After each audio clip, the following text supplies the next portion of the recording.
What happened there? Something just came out from the bottom. The under tray, it looks... Oh, it's the a whole side pod. pod. The side pod of Oriol Servia's car has come off. That will absolutely affect his aerodynamic performance through these quick corners. Now, it's not one of the massive downforce generating pieces, but it's going to create a lot of drag, that's for sure. You know what it might do, Jeremy, is pull out a full course caution. And who might that benefit? His teammate, Paul Tracy.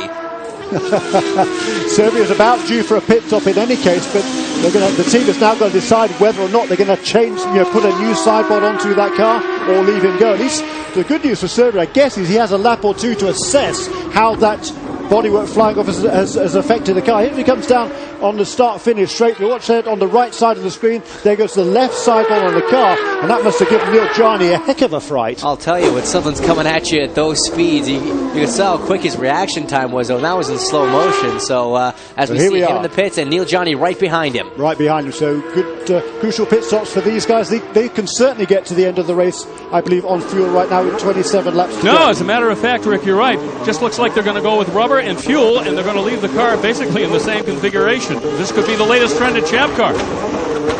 Uh-oh. Left rear of the car now. There's a problem.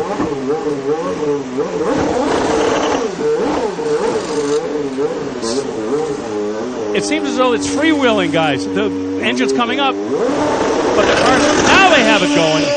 There's something in there that's on fire. Yeah, there is something at the back there. There's a lot of heat shielding material within that side pod there to channel that hot exhaust from hot air from the exhaust away from the rest of the bodywork. Dan Clark. Is that Dan Clark trying to go side by side with Graham Rahal? He was having such a good event. Is it Dan? Let's try and get car 4. Yeah, that is Dan Clark. He was racing there with Graham Rahal for 6th position, and we're getting word that Sebastian Bourdais is off the track somewhere. There he is, the McDonald's car in the tires. What corner is that? Hard to say. I think that might be down at turn 8 at the far end of the racetrack. The full course caution is going to go out. Paul T, I've got to. He's not in the tyre, so whether it's a mechanical problem or whether he's spun off, we don't yet know. Where on earth is he? There's a brake marker and he's facing the wrong direction. So I think he's in between. I think he's on the back straight. He's out of corner 8, heading towards the 910 chicane. And see, there is the wall. Yeah, that's what it is. He's in between. He's right before pit in. I don't know. Yeah, so it's turn 5 and 6 there, isn't it? This is turn 5 and 6 here. Yeah. So he stopped on the back straight. There is Dan Clark outside of turn 3. Outside of, I guess, inside of the exit of turn 3, if you will, as the Homatro safety team shows up to try and get his car back going. That's absolutely gutting for Dan. He was having such a good result. He just needed a good finish here. Now, this is going to, we're hearing it's a mechanical problem for Sebastian Bourdais. He's still sitting in the car, but clearly it's not a place you're going to spin there. So I think it's not a mistake from Sebastian Bourdais. We have to assume it's some sort of a mechanical problem. I'm sure we'll find out what it is in due course. But the caution, yet another full course caution. The pits, of course, are closed under full course caution. And I have to correct myself. I was getting a bit too excited about PT being able to make it to the end of this race as it stood, I believe, because you can do about 7 or 8 laps, and he was a bit more than that when he made his final pit stop, so my apologies for that. But now he might be able to get to the end of the race without making another pit stop with this full course caution.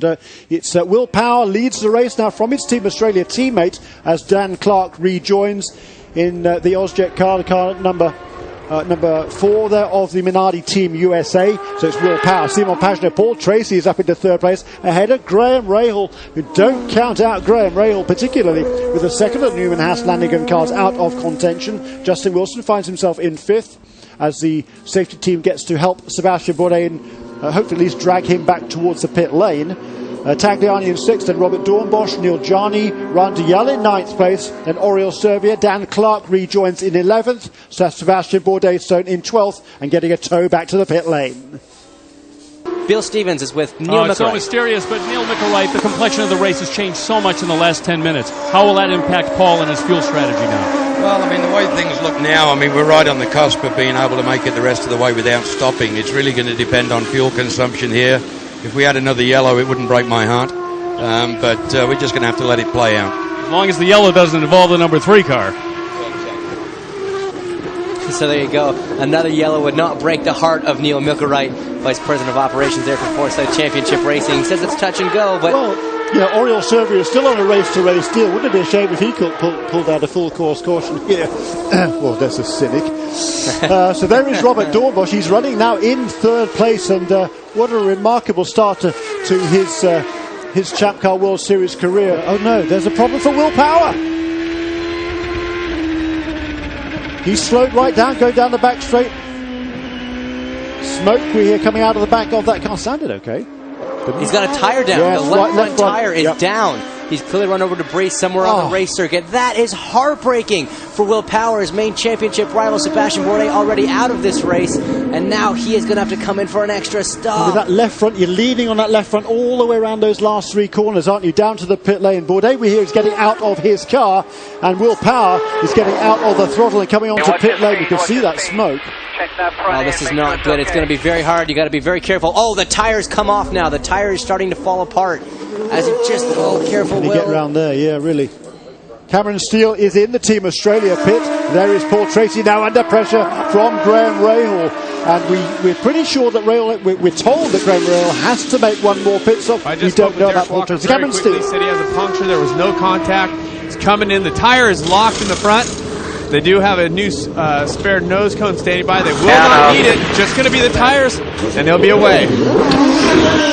It's all or nothing now. Here comes the 1 lap to go signal. One finger there from the starter, and this is it. The final 2.1 miles. Robert Dornbusch turns it right out of the braking. Paul Tracy brakes a little bit too late. He locks up the wheels, but Dornbusch not quite close enough yet. There's no reason for him to not be on his power to pass. Paul Tracy is. He is using it. He is using his last shot. Robert Dornbusch has held back as they head down into turn 3. Through turn 4, he is still right on the gearbox of Paul Tracy, who now has only 2 seconds of power to pass. That's essentially nothing.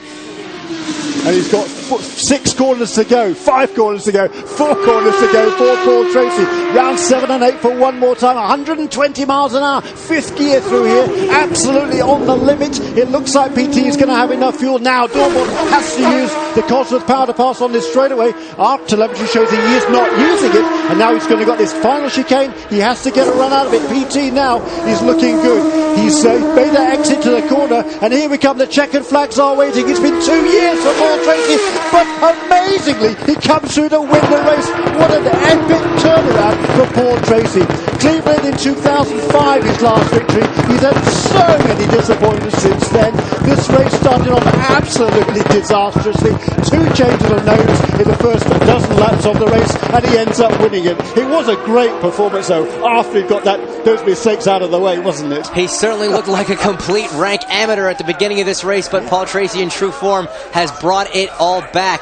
Paul, there was a lot of chaos and contact out there. Did you think today could be your day?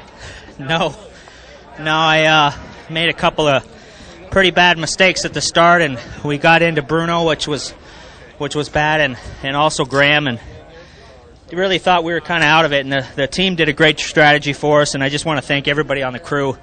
They did a great job, and they kept me in the race, and I got to thank everybody, Forsyth and Monster Energy Drink for their support.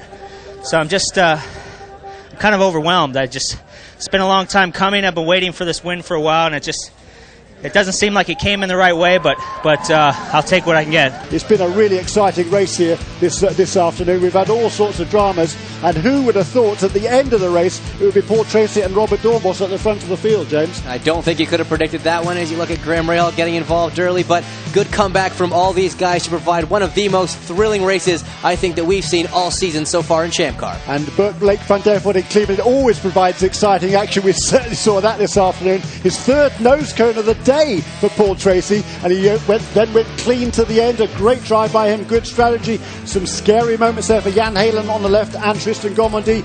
Sebastian Bourdais pulls off the road. His day is done with a mechanical failure. We hope you've enjoyed the Grand Prix of Cleveland. My name is Jeremy Shaw. My thanks also to James Hinchcliffe, to Bill Stevens, to Cameron Steele. Thanks for joining us. We're back in action again in 1 week's time in Mont Tremblant, Canada. We can't wait to